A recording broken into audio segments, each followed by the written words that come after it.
Stop overpaying. Brainy Buyer's head-to-head comparison mean you save. Like what you see? Subscribe and fund the fight for honest reviews. Stuck between the Nikon 18-140mm and the Canon RF 600mm? At first glance, it seems crazy to compare them, but it highlights how different photography needs can be. This could be a really helpful comparison. The Nikon AF-SDX 18-140mm looks like the quintessential walk-around lens. The description even calls it a grab-and-go lens. But what does that really mean for image quality and versatility? Exactly. Think vacations, family gatherings, even some casual street photography. It's designed to be versatile on a DX format Nikon DSLR.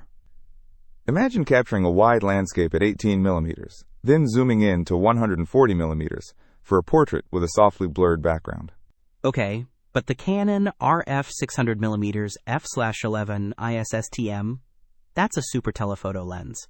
The IS STM tells us it has image stabilization and a stepping motor for smooth, quiet autofocus. It's got to be for a very specific purpose, right?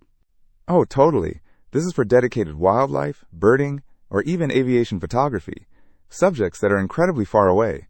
Think getting a frame-filling shot of a bird perched high in a tree, or capturing details on a distant airplane. Right, so the Nikon zoom range gives you that flexibility from 18mm to 140mm.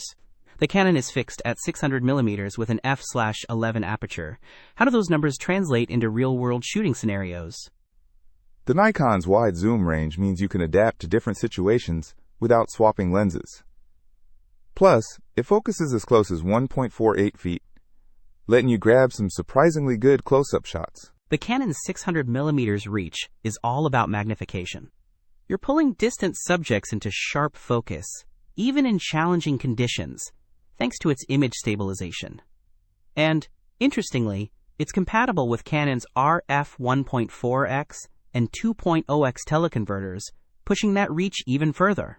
Okay, let's talk about stabilization. The Nikon has VR, or vibration reduction, while the Canon has IS, or image stabilization.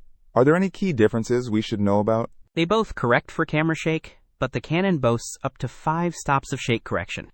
That's a big deal when you're hand-holding a 600mm lens. It helps you get sharp images even in lower light. True, but the Nikon is much lighter and more compact overall.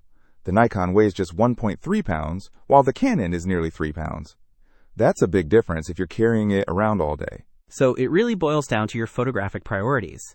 If you want a versatile, everyday lens for general shooting, the Nikon is a great value. Exactly. But if you're serious about capturing distant subjects and need that extreme reach, the Canon RF 600mm, despite its fixed aperture, is a compelling option, especially considering its relatively compact size for such a long lens. Both are great, but for totally different photographers.